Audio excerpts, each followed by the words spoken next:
Hi, guys. Welcome back to Murder in Retrograde. We are here with an urgent episode of something that's going on everywhere. And if you haven't heard of it, then keep listening because there's a lot to learn and we're getting right into it. Yeah, that's right, Jenna. We are following the case of Gabby Petito minute by minute for you. And we wanted to get an episode out right away in order to hopefully find Brian Laundrie before it's too late. Yes, it's unfortunately too late for Gabby. And in a press conference at 5 p.m. on Sunday, September 19th, Charles Jones, the supervisor special agent for the Denver FBI office, said that remains were consistent with her description. And while a full forensic analysis hadn't been completed, her family at that time had been notified. That body ID has to be pretty exact. And the reason I think it was so easy to do so was because she had a very unique tattoo. Usually it takes more time to identify remains and we're waiting, but Gabby had the phrase "let it be" in black ink on her right forearm. And of course, they haven't released they've released the manner of death, but not the cause of death. But that could be a hint. If she was recognizable, if you could like see the tattoo, then hopefully that means her body is, for lack of a better term, like intact, and maybe Yeah. we can get more evidence from that body. She can Yeah. speak from beyond. Yeah, especially because of as of today's recording, Brian has not been seen since September 14th. And to make matters even more infuriating, no one in law enforcement knew that he was gone until Friday, September 17th, when the parents told them. That means he had a potential 4-day head start. And we'll get into more of this later, but from what I have seen, and correct me if I'm wrong, I don't think anyone outside of the parents have actually seen him. So this could actually not even be an accurate timeline in terms of like when he was there and when he left. But both the public and Gabby's friends and family are very confused as to how he was just able to walk away. Like, why was no one surveilling the house? Like, why? How did this happen? He was the only person at the time with information that could lead to finding Gabby. Right. And while it did take a long time to officially consider him a person of interest, which I also think is a tactic a lot of times, they don't do that right away, even though it seems so obvious because they don't want to scare the perpetrator off, which I don't know if that still works in today's day and age. Maybe. So he wasn't a person of interest. That doesn't mean that they can't track him. I mean, like keep an eye on the house, the relatives, etc. Maybe this will make more sense when the whole story comes out. We are, after all, like right in the middle of this case. It's happening Mhm. so rapidly, but it seems strange.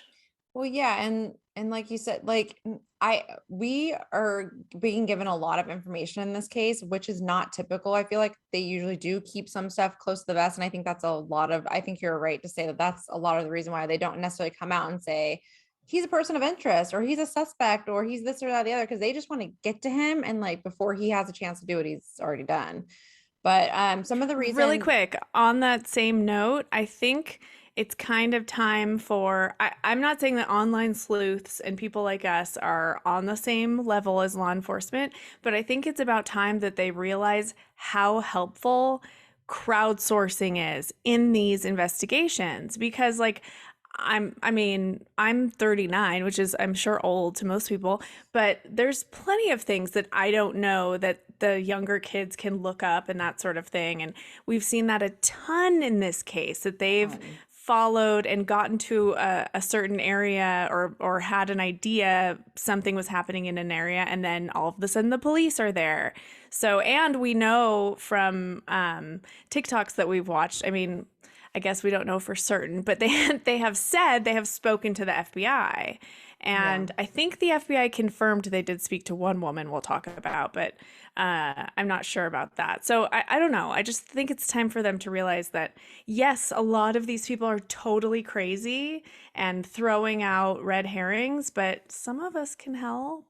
I think I did read an article, and of course I'm forgetting what it is right now, that was saying that in this case specifically, that I don't know if it was law enforcement or whoever was involved in the case was saying that they're actually very thankful for this because the amount of hour, as we know, police departments are understaffed, under budget. And so the time that it would take for them to delegate people to go through all this footage, all of these young TikTokers have already gone through it, highlighted everything, and sent it off to the FBI. So it's like they're getting all this extra help. And I do think you're right. There's going to be more of like an outreach for more of this. And I hope in other not so well-known cases as well. But I think we're kind of on that, like, I don't even know how to verbalize, but it's definitely Just like becoming an more of a, understanding on both sides, because there's also lots of people that are like jumping on the cops when he went missing. And it's like, look, the cops have to follow a procedure. They and can't just protocols. walk it. Yeah. They have to get a judge to get a subpoena or to get a search warrant. They have to follow all of those rules. They want to just ram the door in and go get, questions answered too, but they can't. So, understanding on both sides that they can be helpful up to Yeah. a degree. And of course there's people that are posting, very not nice things, not true things. And I think luckily though, the majority is there to be helpful. And like, that's us. Like, that's why we started this whole podcast, not to go off tangent here, but that's why we started this, is we wanted to be some sort of micro, in this whole bigger picture of helping people or bringing awareness to people, or, and so, yeah, I mean, it's pretty crazy how it's blown up. And like, imagine if during the Delphi case, they opened up this much information and they were like, this is where we think they were. And that was several years ago, which was a totally different time technologically. Yeah. Every year has been vastly different, but I hope that it kind of opens up the minds of law enforcement. Yeah. I think another silver lining in this horrendous case is that they were in national parks where there are so many visitors, and usually visitors are taking videos or pictures. Again, technology comes in to help. One video in particular was pivotal in the finding of Gabby, and we'll get to that later. Yeah, shortly after the FBI announced the finding of Gabby's remains, her father posted a picture of her with an angel wing backdrop of a street art saying, quote, Gabby Petito, she touched the world, with a broken heart emoji. So sad. So what's next? The medical examiner determined the cause of death as homicide, and they will release that report to the public at some point. Now, remember, they don't have to reveal manner of death like in the Delphi case. So I'm guessing we're just going to hear that it's considered a homicide, and if we hear anything further, I'm going to be surprised. I was going to ask you, I read somewhere that it actually could be up to the parents if there's more that they release. Do you know if that's true? If it's up to law enforcement or the family? I don't know, but that's a really interesting question, and that would be really lovely if they do ask the family and have them. I mean, it would make sense because, like, even though there's a death, it still kind of would fall under like a HIPAA type thing. I don't know. It'd be an interesting, anyways.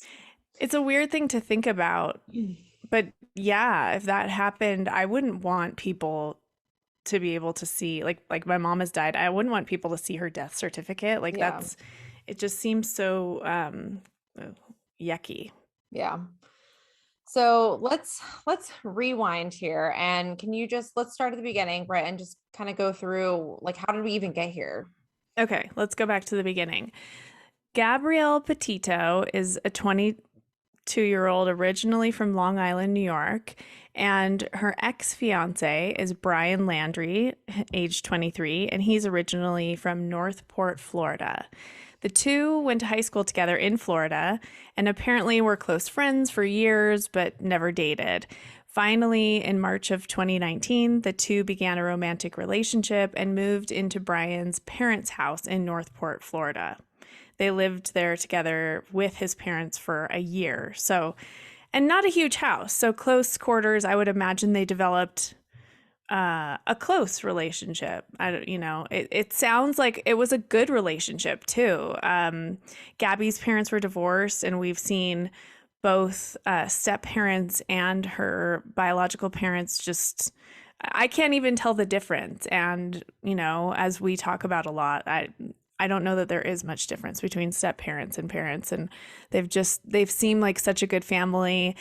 And it seemed like they did not see any of this coming. She had a seemingly good relationship with him, and the parents were pleased when Brian proposed to Gabby in July of 2020.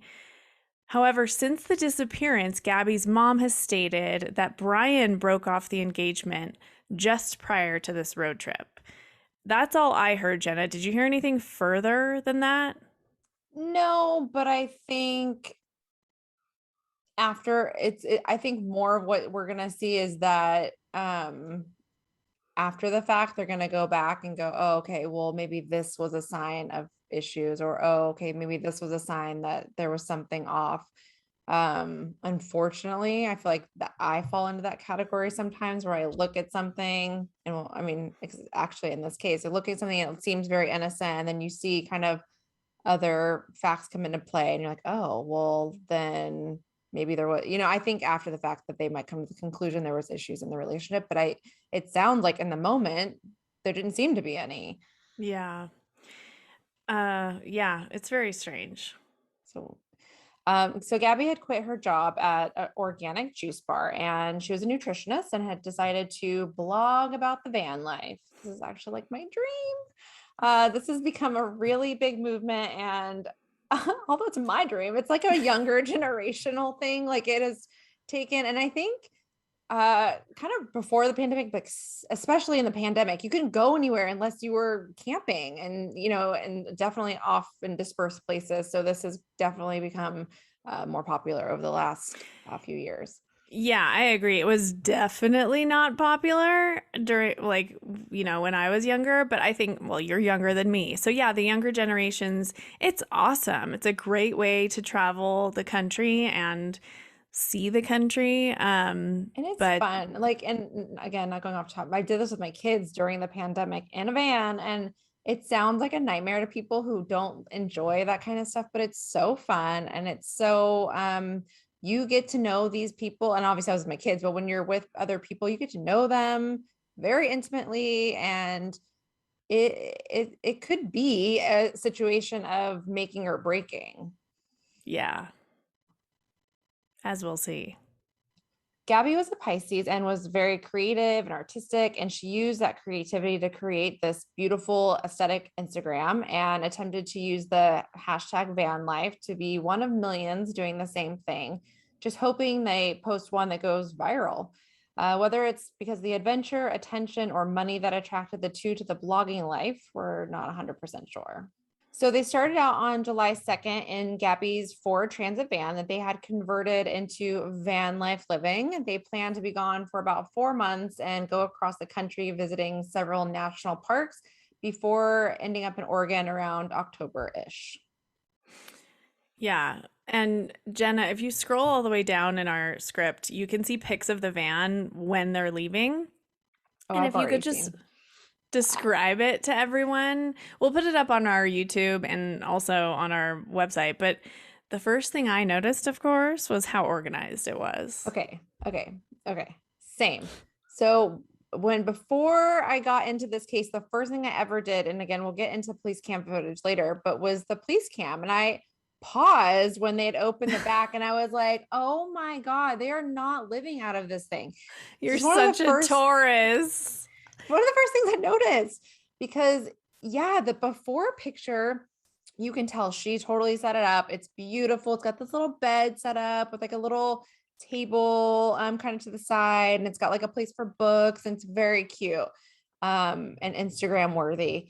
And then by the time we get to the footage later, it is chaos. Like I don't even think they were sleeping in there at that point. It was when I zoomed in, I saw a lot of like his stuff, like well, actually that I don't know if she skateboarded, I just assume, but there's like a skateboard and like looked like big sleeping bag. I don't know. It just looked not like, or they were living in, I don't know, but it makes sense that her OCD at that point was coming through, whether it's diagnosed or not. But Yeah, I mean, being a Pisces myself, I am meticulous and it drives me crazy when things are messy and my husband gets messy.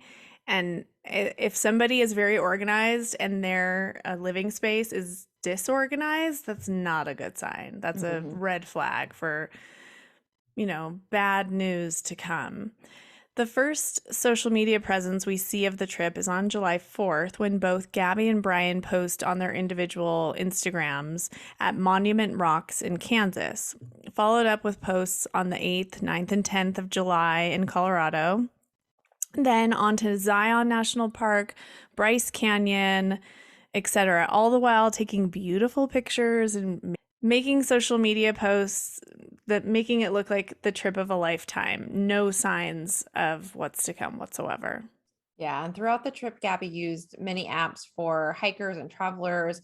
Two of them had been reported on are called Dirt, which I've actually used. It's a really great app, and All Trails.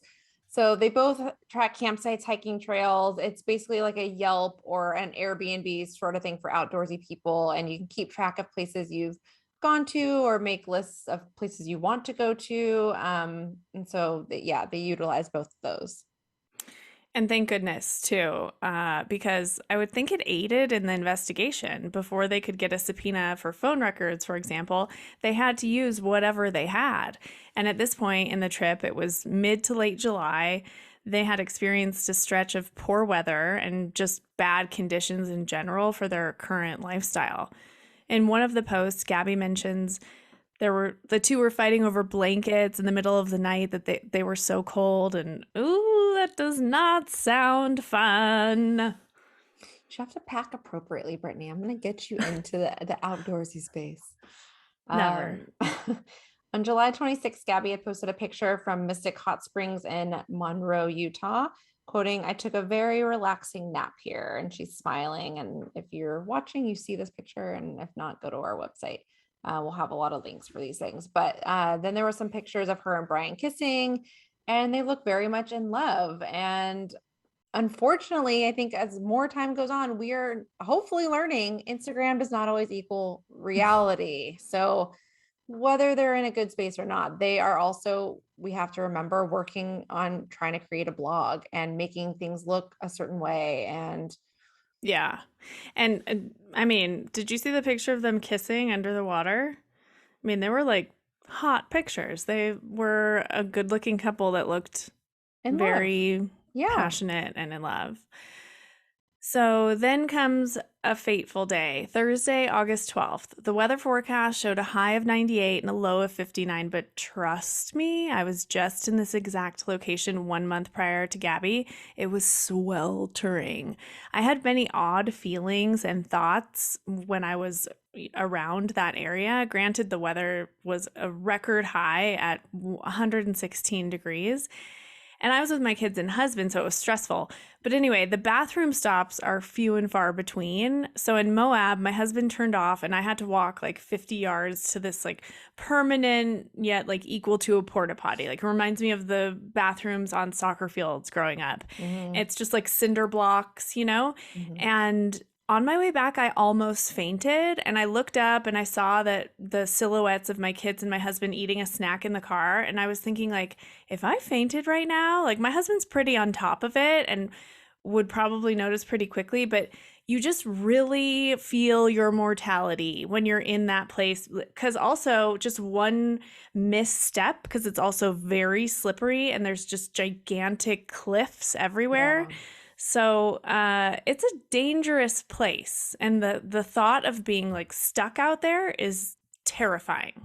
We obtained a written statement from a witness who had saw Gabby and Brian on this day, thanks to 914 local news. The time was around 4:30 p.m. when a man named Chris, his last name is redacted, said he was at a local health food store cafe called Moonflower. And you've been to Moonflower, right? When you were there? Yeah, it's so weird. Yet it isn't because it's like super small. But my husband has a health food store internal locator inside of his body because he's a lifetime hippie. So in downtown Moab, which is like one street, I just saw the name, you know me. I was like, ooh, Moonflower, let's go there. And he just saw health food store. So it's like part grocery store, part like take and go food. And then there's like a very small area where you can order to go.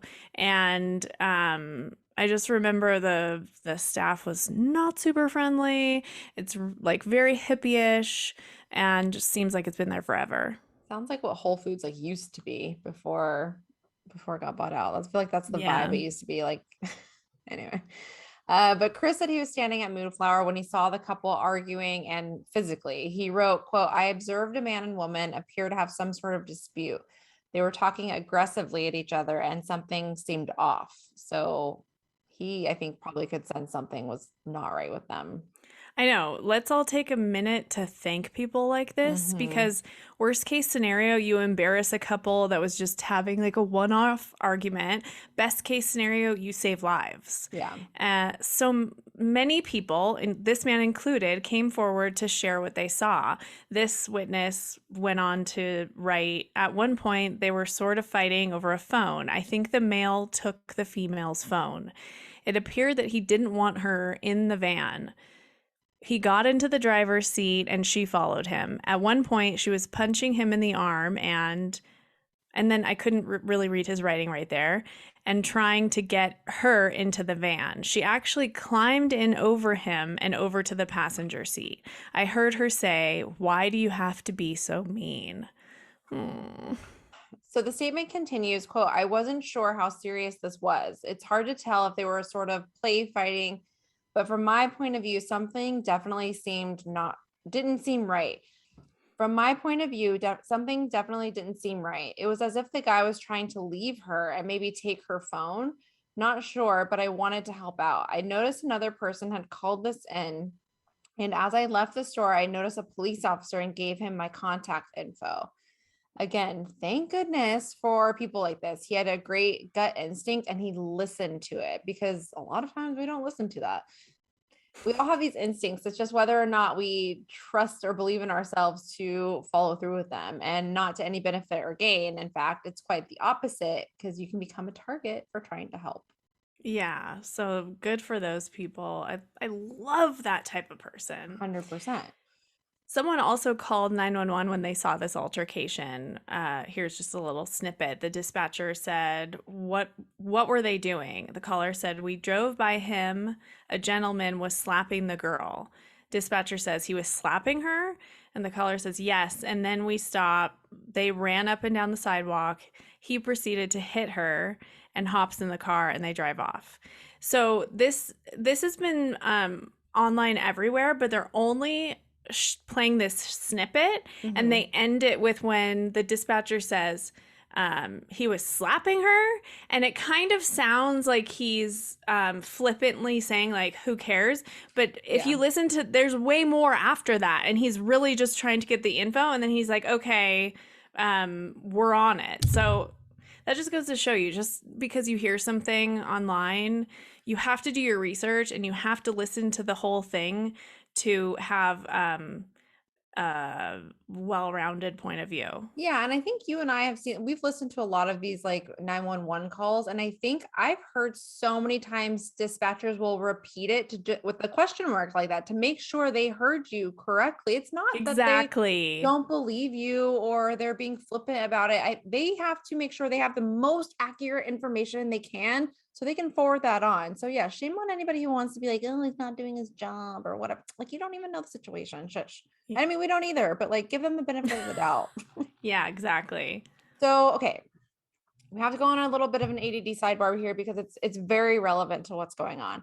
So, the same day that this altercation happened, a double murder also occurred. So far we've heard it's been investigated as being related, but that it's not related at all. And regardless, like I just want to get these women's stories out there because also it's a little bit crazy. Like anytime you try to read up about who these women are, I constantly see news reports kind of being pulled to, yeah, this happened, but Gabby Petito, which is kind of unfortunate. But 24-year-old Kate Kylan, and if I'm pronouncing this wrong, it's Kylen, Kylan Schilt, and 38-year-old Crystal Beck, who also goes by Crystal Turner, were married in April of 2021. And because they love the outdoors so much, they were actually married in a treehouse. So it just shows you how they just embraced the outdoors. They were avid campers in the Moab area. That's commitment. Getting married in a I treehouse, love that's it. They were, commitment to the lifestyle. you can tell they look like such like hippies, but I love it in like the best way possible. And family of Kylan said that she was almost always outdoors, and to find a partner who also shared the love of the outdoors meant they were just meant to be together and they were so in love. And Kylan actually worked at the Moonflower that we were just discussing, and Spooky. it's uncertain if she was actually working that day, but she does work there. And both of these women were, known and loved in this community. So on Friday, August 13th, and why is it always the 13th? Friday the 13th. Friday the 13th. Ooh, the women were at a local tavern called Woody's Tavern. Again, there's been references to Gabby and Brian of also visiting this tavern. And during the time, the women had been telling their friends that there was a creepy guy at their campsite and that they were going to have to move sites. On August 16th, the women were reported missing after both of them had missed shifts at work, which were very out of character. Like, even though they liked to pick up and kind of head out to go camping or hiking or whatever, they wouldn't have done so without saying, hey, I'm not coming to work for a couple of days. So the fact that, and then also they had left like a motorbike out, and again, if they were leaving, they would have taken that with them or put it away somewhere. And so that to the family was a sign like something was off. So on August 18th, after seeing that the girls were missing, a friend of Kylan's dad, her name is Cindy Hunter, took it upon herself to start driving around local campsites looking for the car the women were driving, when she found the car near something called the La Salle Mountains. And when Cindy approached the car, she was talking to Kylan's dad. And then that's when she saw Kylan on the ground near the car, and she was clearly deceased. And Crystal says that in fear of the person, a killer, possibly being around, she was frightened and she ran back to the car and called police. Which is a Crystal, total survival mechanism. People do that all the yeah, time, and some people are 100%. like, oh, that's so heartless. We're animals. Her If own you see father, that, sorry, I was yeah. gonna say her own father was on the phone and he said, get out of there, call police. Like, he wasn't, I mean, if you, and I think knowing, okay, so let me get there, but knowing what we know about how they were found, I think it's pretty safe to say you could tell that there was nothing you could have done. But Crystal was found a few feet away from where Kylan was, and both women were in states of undress. So I read in a report saying that from the bottom, the waist down was undressed, and then that like their bras had been pushed up. So, and then also both women had been shot multiple times. I have two theories on this. Either one, I mean, because they were in dispersed camping too. So there's not like, it's not like a campsite you go to where there's like all of these people around, and it's quite a bit of space between people. So like maybe they were caught in an intimate moment and that's why they were undressed that way, or they were assaulted and then could have been undressed. I mean, we don't know. Yeah. Um, so according to the search warrants, quote, investigators were informed that Kylan had mentioned to her friends that if something happened to them, that they were murdered. So obviously this creepy guy that intimidated them, they knew they needed to get away and get out of there, because, and unfortunately it didn't happen in time. Thank goodness she sent that. It's too bad she couldn't send a picture Yeah. or call or anything like that. But oh, it's so devastating.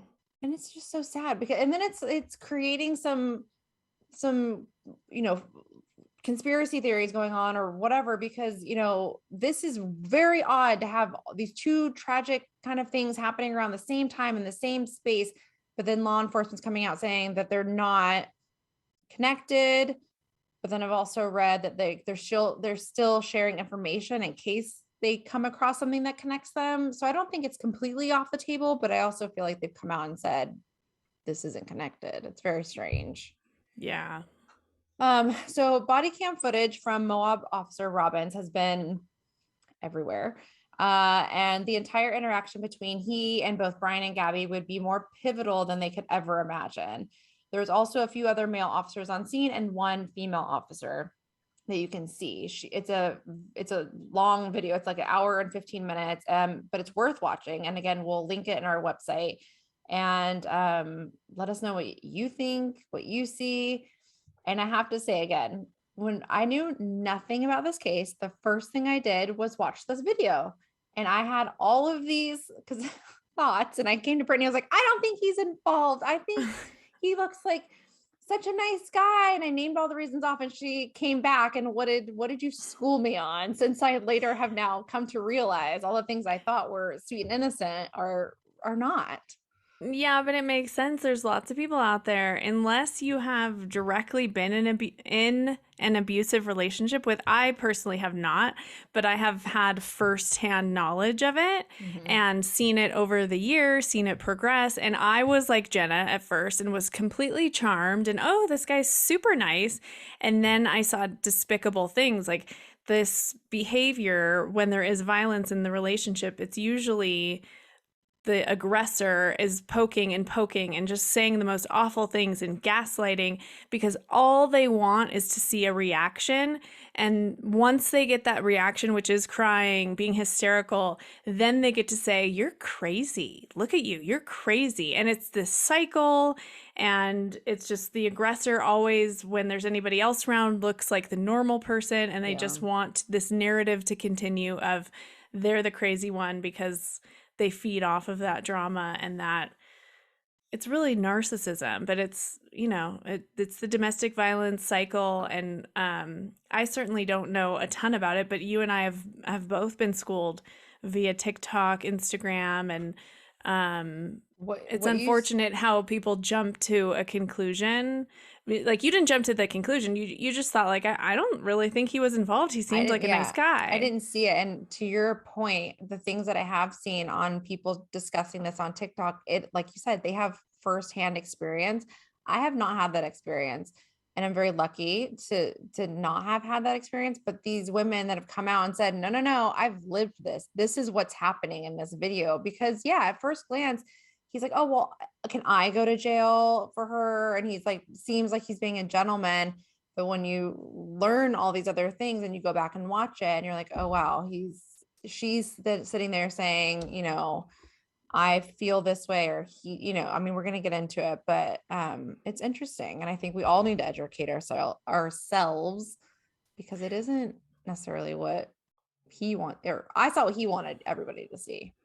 Yeah, yeah. So they had pulled the two of them over in the van. Moab police officer was speaking with them, and they determined at the end of this that Gabby was the aggressor because Brian had visible scratches. Even though she had red marks and bruises, they didn't even look under her shorts, which she was fidgeting with the whole time. I don't know if you noticed that, but she kept pulling her shorts up and moving her shorts. And I was like, why is she moving her shorts so much? But anyway, she seemed so fragile, right? And Mhm. um, so they had a local women's shelter find Brian a hotel room for the night and sent an admittedly frightened Gabby. Like, she actually said verbatim, I'm anxious when I am away from him. And then when they told her to take the van and stay somewhere else, the officer gave her the name of a place where she could take a $5 shower. And she said, I usually don't drive. And she asked a bunch of questions. It's still unclear who had the phone, how many phones there were, because also in this call, Brian says, I don't have a phone. But then he pulls out a phone and she has a phone at the same time because she's in another cop car talking to her parents on the phone. That part is very confusing to me, the phone So issue. I literally just rewatched this section because I know that we were talking about this, but so she's in the back of the car. She asked for her phone. They get her phone, bring it to her. She called her parents. And then after that, they're, bouncing back and forth, talking to each of them. And at one point, the officer is asking Brian for his ID. And he says, what's your phone number? And then all of a sudden he pulls out a phone out of his pocket, and then it's all muted, I think, at that point, because they're talking about, personal information. Did he And act like he didn't know his phone number? yeah, Yeah, I thought so. he was like, that's why he pulled out his phone. It was like, he was like giving them, I don't know what number. he gives them, like, and why he had to pull out a phone, or maybe he didn't. That part was very strange. There's one other part that I have to say, or else my sister's going to get really upset. She noticed something that I did not notice. What? She's like, "Did you notice when he pulled up his shirt? Because they always have to check your Yeah, waistband to make sure you don't have guns." And sure. obviously, he had swim shorts on. So my husband lives in swim shorts. Yeah. And he, in my opinion, when they asked him, just like barely lifted it. But my sister Rachel said he pulled it up and he was like really hesitant to, and he was fully shaven on his stomach, and then he had tons of hair on his chest. And she was like, "Did you notice that?" And I was like, "No, it was the last thing I noticed." I feel But like she's like, "I he did thought that was have. really strange." I thought I remember seeing. I mean, does it? Is that okay? But let me ask. What does it matter? Who knows? But maybe that's the Maybe he just missing needs to piece. like that. I don't think that's important. But whether he shaves or not, Watch. It's the key to the it's the what is that? The Da Vinci Code. It's the Holy Grail to the result. She what was I very annoyed that I didn't notice. that's really funny. Quickly going back. So the police, I will say, so because you're talking about the women's shelter getting him a hotel room. He did at one point ask them. I know because, and I think they really wanted her to have the hotel, and but they couldn't technically because she was being labeled the aggressor. But he asked, he said, I know it's probably not possible. He's like, but could you get her a hotel room instead? And they obviously came back with like some sort of no because of the situation. So I feel like they were, I mean, listen, I think again, they saw what he wanted them to see, and they weren't, like you had talked about kind of previous to this, is like they weren't trained enough to see the signs of what was really going on behind the scenes enough to protect her. I think the only one that did see something was the woman. I think she's like at the park ranger. And we later find out, she was telling Gabby on the sidebar to kind of that she sees a toxic situation going on, and Yeah. So the following day, the Moab Police Department released the report on this entire altercation. It documented that the couple admitted they had been going through issues over the last couple of days. At the end of it, they seem to determine it's more of a mental health crisis than domestic violence. Gabby was heard telling the officer she has OCD, which is obsessive compulsive disorder, which is a serious disorder that you have to be diagnosed by a doctor for having. And Gabby Petito's dad was on the Dr. Phil show, I believe, yesterday, and he said his daughter's statement about her OCD wasn't literally true in the interview. He said that she was just using the OCD term as slang, referring to how she likes to keep things very neat and orderly. And this is according to the Associated Press, which is totally true. So many people, myself included, I've never been diagnosed, but I say all the time, like, oh, I completely have OCD. And, there's a spectrum to it. So she just probably was very neat and tidy, and somebody had labeled her that, and that's why she was saying it. So police separated the pair for the night, Petito remaining with the van while Laundrie checked into a motel. And this would prove to be a key mistake. Hindsight is always 2020. And like I said, I don't think that they were making any terrible gigantic mistakes. I think they truly just were not trained enough in this department to see beneath the surface of like what's really going on. Like a lot of us wouldn't, and I think that shines a light on like there needs to be more training in this department across the board with police officers. And I feel for them because we all know that that's not the this is not the outcome that they wanted. No, I think they probably feel terrible, but I also think a lot of policy changes will come out of this incident, and Yeah. that's a very small silver lining. Yeah. So after this one night apart, do we know exactly what happened? There isn't concrete evidence, obviously, but from what I can gather and sift through, it seems as though Brian actually flew home to Florida after his night in the motel to empty out a storage facility that they needed to stop paying for some reason. So he was home in Northport, Florida for a few days. During this time, Gabby was staying at a hotel in Salt Lake City, Utah. We know this for certain because she was seen on surveillance camera, and her dad had sent her Domino's pizza for food. And so Gabby was last seen on that surveillance camera leaving the hotel on August 24th, and she checked out. Family received a few text messages from her, but they are skeptical of whether or not they're actually from Gabby. Her mom sent and received several text messages on August 25th. They believe she was in Wyoming at the Grand Teton National Park. Again, on August 27th, they texted back and forth. And finally, the last series of text messages were sent from Petito to her mom, one reading, quote, "No service in Yosemite," which made no sense because they were 900 miles away in Wyoming. So then the last text, which really frightens her family, is, quote, "Can you help Stan? I just keep getting voicemails and missed calls," end quote. And this message is referring to Petito's grandfather, Stan, and her mother was instantly concerned that something was wrong, according to the warrant in this case. And I think the reason it raised a red flag is that she didn't usually call her grandpa by his name. And she was like, Yeah, definitely "That's weird." not. And that would either be like a mistake by somebody else who has her phone who was thinking they were texting somebody else, or it's her trying to say like something's not right. It's very strange, that text message, and I would instantly be scared as the mother. It makes total sense that that was the one where she was like, no, something's going on. Yeah. So, as this case has unfolded, the online community has been pivotal, like we said. For example, a girl named Miranda Baker posted on TikTok that she and her boyfriend had actually picked Brian up as a hitchhiker on August 29th in Coulter Bay, Wyoming, not far from Jackson Hole. They had some small talk in the car. He never mentioned Gabby by name, but he did refer to his fiance, who was back at their van working on their blog and their YouTube channel.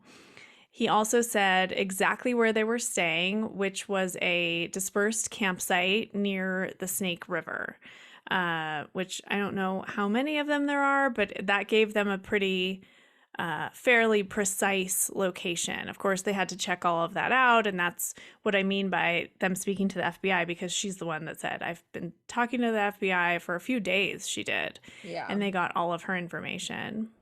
And one of the weird parts of this originally is when he asked them where they were headed, and they said Jackson, which is where he wanted to go. And he oddly offered them $200 for the ride. This is excessive, for one, because it's a very short ride, and he previously didn't have money at all. So where did this $200 come from? Very strange to me, and he seemed very frugal also. I think they probably had like a stash of cash for the trip, and she might have been gone, so therefore he had that cash. He had nothing with him but a tarp.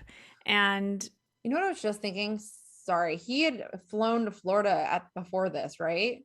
right. So maybe parents gave him money. He got money back from like the deposit on the storage unit. Just random, but he just come back. So maybe there was something he cashed in on also That's while a being really home. good point. Like, why did he have to up and leave in the middle of this trip, spend the money to fly home for this storage facility when he had a mother and father there? Why couldn't they do it? Why did he fly home?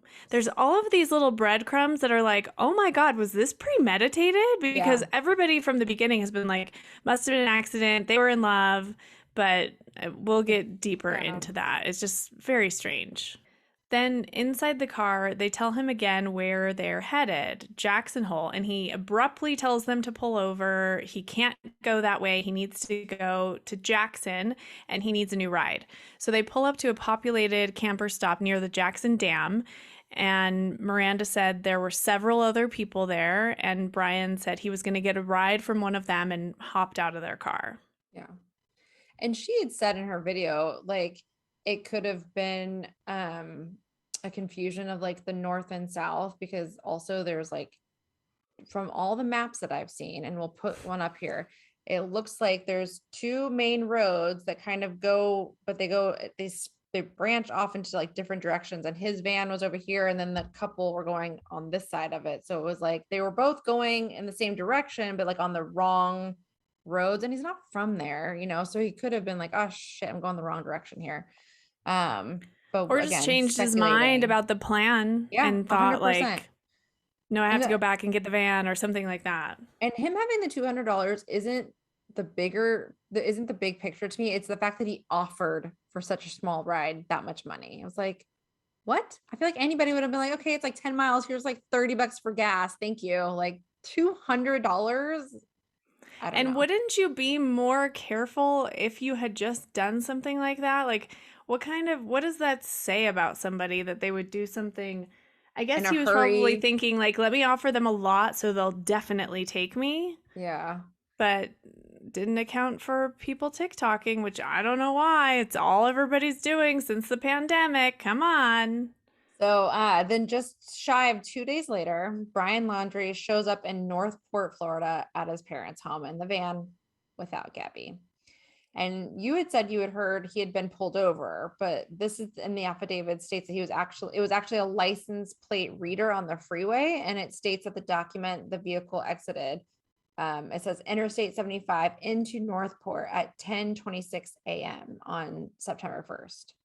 Yeah, so how fancy is that? I was like, they must have pulled him over. And I was like, oh no, they have license plate readers all over the place and they can tell what time you got off at an exit. That's Mhm. amazing. The more that things happen, it's like it's harder and harder to get away with things, thank goodness. Mhm. On September 11th, the Petito family became increasingly worried as they could not get in touch with Gabby. They officially file a missing persons report near their home in Suffolk County, New York. Ugh, on 9/11 of all days. It's like pouring salt in the wound. Totally. According to CNN, Northport authorities go to Laundrie's parents' home that night and ask to speak with him and his family. Instead, they said they were essentially handed the information for their attorney, and then that's the extent of the conversation with them. This is from a police officer. Again, the thing I want to know is they don't mention seeing Brian at this point. They just said they were handed basically a card saying, like, talk to our lawyer. And they didn't have a search warrant because there was no proof that a crime was committed. Yeah, because at this point, they're trying to figure out where she is. Mm. So on September 16th, which was also the day that they took the van in for crime scene investigating, which I'm sure they were doing as fast as they could, the Petito family attorney reads a letter at a news briefing being held by police. It read in part, quote, "Please, if you and your family have any decency left, please tell us where Gabby is located. Tell us if we are even looking in the right place. All we want is for Gabby to come home. Please help us make that happen. We haven't been able to sleep or eat, and our lives are falling apart." At this point, almost all attention was being directed in the Grand Tetons, very close to Snake River. Drones, heat-seeking cameras, water vehicles, ATVs. The Denver FBI and National Park Services pulled out all the stops as it seemed Gabby's time was near its end and time was of the essence. Meanwhile, the Laundrie family continues to refuse to speak, and Brian hasn't been seen either. So far, it's not a big deal. People think he's hiding in the house. So, and like we said, they have no reason, they have no legal allowance to go into that house. As badly as those officers wanted to, they couldn't. So, however, someone does capture a picture of him, supposedly. There's a man resembling Brian walking behind his phone. He's listening to ear pods. It's negotiable whether it's him or not. A lot of people are saying the man's barefoot, and Brian was known. He did a long post about how he loved barefoot hiking. He looks like he's wearing flip-flops to me, though, this man in the picture. But then some really good sleuth went back through all of his Instagram pictures and found another picture of him wearing exactly the same pants as in this picture that was found. God, I love So on the internet. I love it. I mean, listen, like I said, there's bad ones, but these ones, I find these little nuggets, like, oh man, it's genius. amazing. It's amazing. So it's negotiable. Nobody knows, hasn't been proven to be him. And I think you made a really good point too. Legal reason. There's obviously these like police officers want to get answers, but they have to follow the law and the rules, or guess what? If they do find him, they lose things if they didn't follow all these protocols, right? Like we don't want that happening. If he's found, we want him to be held accountable for anything he may have Yeah. done. In a sick twist on Friday, September 17th, the Laundrie family requests police to their Northport home, not to help, not to speak about Gabby. In fact, their attorney was there and said they wouldn't say a word about Gabby. This was about Brian. They wanted to report him missing. That's right. They had not seen him since Tuesday. When they said he left the home with a hiking bag, belt, and no word of a phone, he told them he was going for a hike in the Carlton Reserve. This was supposedly a common thing for him to do. His parents let him walk out the door. The Carlton Reserve in a natural area with more than 80 miles of hiking trails in Venice, Florida. Okay, I've seen again maps. This area is huge. Mm-hmm. And you're in Florida where there's scary creatures that live in these areas. It's like not an easy feat to have to go searching some of these Oh yeah, places. they said crocodile infested waters and oof. So the Laundrie family attorney, Stephen Bertolino, told CNN, quote, "The whereabouts of Brian Laundrie are currently unknown. The FBI is currently at the Laundrie residence removing property to assist in locating Brian. As of now, the FBI is now looking for both Gabby and Brian," end quote. It was so weird how they started equating the two disappearances as the same. It was like his family wanted to be seen as victims too, which was telling psychologically. Like, what more information do you have that you so desperately think you should be seen as a victim too? Yeah, and her mom had come out at this point saying, no, he's not missing, he's hiding, which I think is the point because it I'm gonna be sidebar here, but like as a parent, I understand wanting to protect your own, okay, but there's a very fine line of like, okay, your son has done something wrong, get a lawyer and protect him that way, versus aiding and abetting, possibly leaving the area, the country, who freaking knows. And I was watching, I guess, another TikTok, and this girl was saying she was she was something that made this relevant, like a psychologist or something, where she would have said like the behaviors that Brian has been showing with like his narcissism doesn't just come out of thin air. She's like, most likely it comes from someone in the family, like mom or dad also possess these traits. So like when you say they want to be looked at as the victims, it all kind of makes sense in the bigger Ooh, picture. good point. So yeah. So local and federal authorities descent on Carlton Reserve, and the search is on for 23-year-old Brian Laundrie. According to CNN, quote, roughly 50 law enforcement officers from 5 local agencies and the FBI are searching for Laundrie. Added that Laundrie has an enormous amount of pressure on him to provide answers for what's going on. Yes, we do. Tragically, on September 19th, human remains were discovered that ended up being positively identified as that of Gabby Petito. This particular spot was discovered thanks to yet another online helper posting their own national park pictures and videos. The van was spotted just 500 yards from where her body was eventually found, and it was parked there from August 27th to the 30th. The campsite was called the Spread Creek Dispersed Camping Ground, and authorities asked anyone who had been there during that time to contact them if they saw anything at all. And from the time this video was released, it was less than 24 hours by the time they found her. So it was an enormous help. Yeah. The next day, on September 20th, police escort Christopher and Roberta Laundrie, Brian's parents, from their Northport home and place them in an FBI van while a full search warrant is directed in and around their home. They were even Which, by the way, really quick, they have microphones in all of their cars, and I don't know how smart these people are, but that's why they put them in cars together. Yeah, so if they're like, oh my God, are they looking here? Are they looking? Then they're gonna pick all that up. Yeah. Yeah, they probably don't know. Hopefully they don't know. Maybe they said some stuff. They were even searching for Brian in garden sheds in the backyard. I actually saw this live footage of them like walking around the shed. And then it's interesting to watch because they have their clipboard of their search warrant and they're double, triple checking. They have it on their thing before they even open that door. It's wild to watch. But tons of evidence was taken, and a note was a black Western Digital external hard drive that belonged to Gabby. Police also towed away a Mustang owned by the family, and they brought it to the same CSI lab where they had been diligently searching Brian and Gabby's van since they impounded it on September 16th.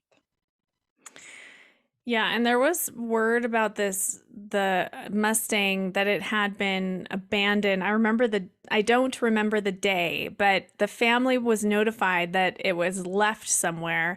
They insinuated that maybe Brian left it because it was near the Carlton Reserve, but it also could be a total red herring. Who knows what this family is up to?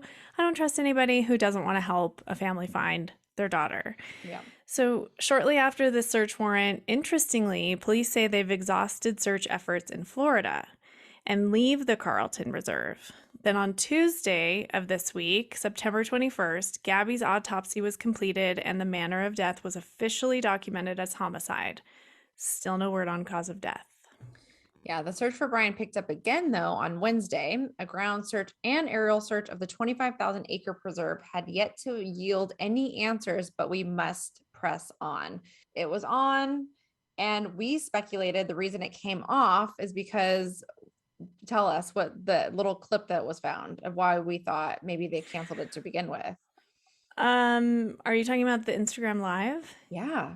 Yeah, so Brian's Instagram account went live shortly. I don't remember the exact date and time, but all you could see was the ocean or water of some sort, a large body of water, and a little bit of like a khaki colored boat.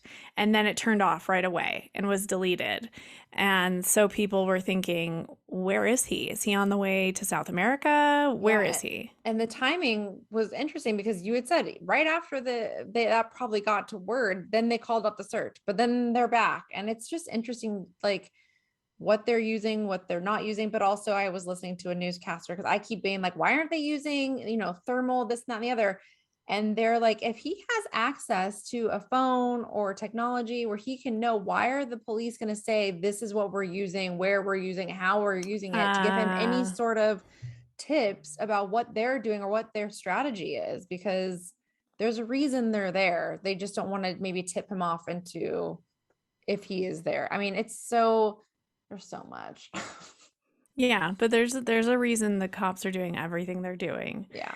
So as of now, we only know Gabby was indeed murdered. We don't know how or by who. Laundrie has disappeared. Seeing as he had a head start thanks to his parents, I believe he's far, far away. Yeah. They did find a picture of a man on a trail cam in the middle of the night that resembled him. Someone saw a man that looked a lot like him eating lunch in Alabama, and we hear these things, and it just seems like, who knows, but police descended right away. So yeah, they're vetting things very quickly and seeing what's real, or they're just being on the safe side and checking everything out. Yeah. It's interesting too, because it looked like it could have been him, but then like if you had a professional looking at it, like again, oh my God, I want to, if you are watching this, like the amount of times we've said TikTok, like, but there was this girl saying, like, comparing his profile to that picture. And she was saying, you can tell by looking at the profile alone that it's not him because he has a very, very noticeable like underbite. And she's like, and you can't disguise that. And the guy in the picture did not. She's like, you can't just like tuck in your underbite. Like that's a part of your profile. But it is interesting that they're checking everything out. Good for them. They should be. And then, okay. So the more I dug through this, I don't know if we're really looking for things or. No, this came out in the very beginning. Oh, the thing I sent you? Yeah. Oh, okay.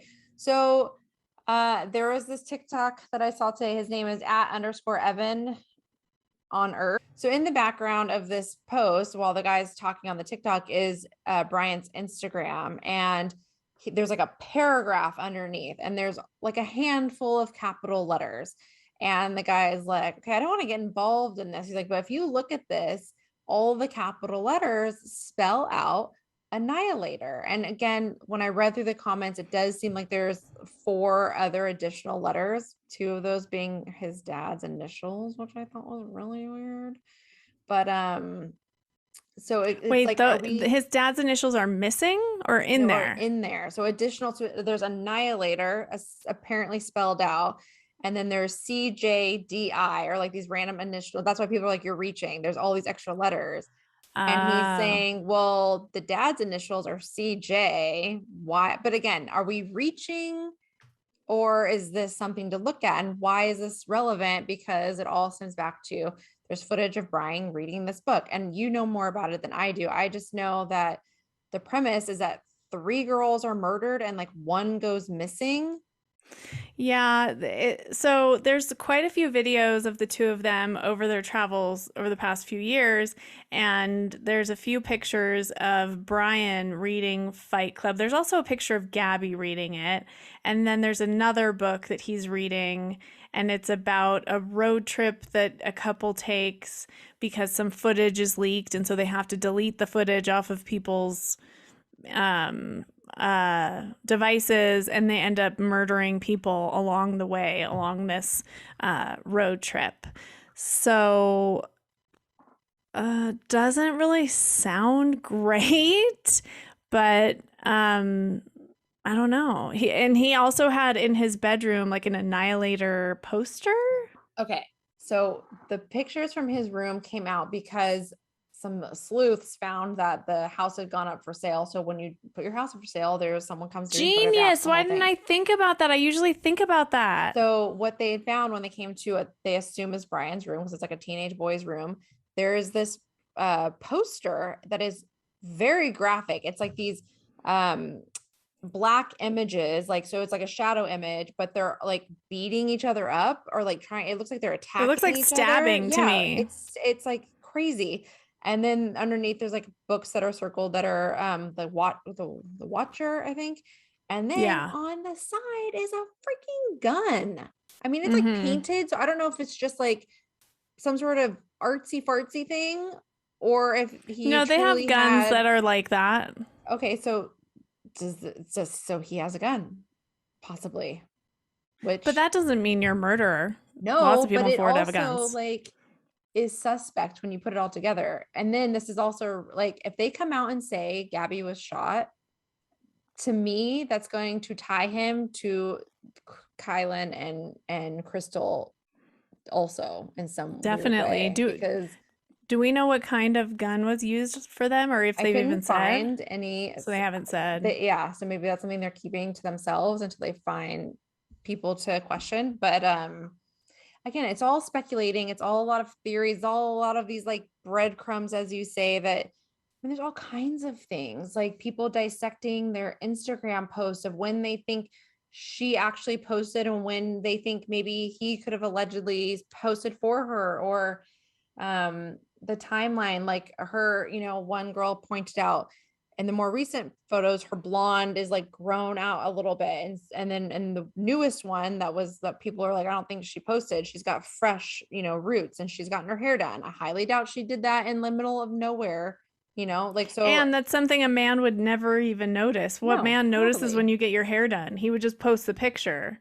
And then, But playing both sides too, how many like vloggers, bloggers, Instagrammers batch their content too. You know what I'm like? So there's, who knows? Maybe she batched it and it came through later. We really don't know, but it is all these little things. I think they're adding up to something suspect.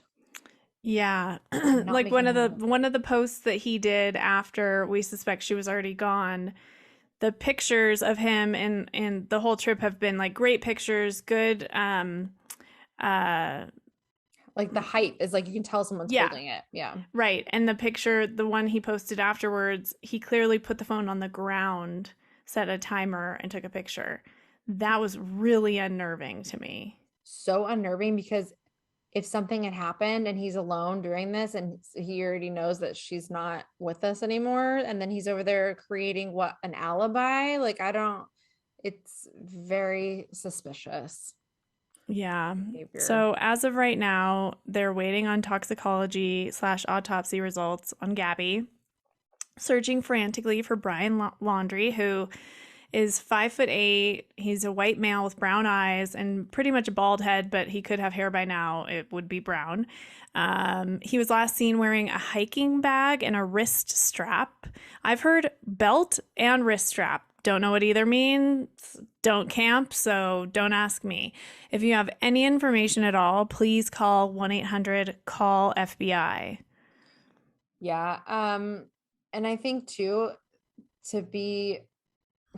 people right now can wear masks and wear a hat and wear sunglasses and easily be Oof, so true. disguised. And that's a scary thought. And I think we just need to stay vigilant and keep our eyes and ears open. And yeah, if you see anything, report it. And kind of on that same thing, I know we talked about this. We talk about this quite a bit, but excuse me. If you see anything, report it. Or become a safe space, or, try to help when you can, when you see these domestic situations going on, because that one phone call could make all the difference. But that's all we have for right now, and we are definitely going to keep you all updated. This is popping off left, right, and center. Like, follow us on all of our social media. We will continue to post updates there and come back on here if enough information comes through. So that's it for now. Be safe and trust your gut. See you next time, guys. Adios.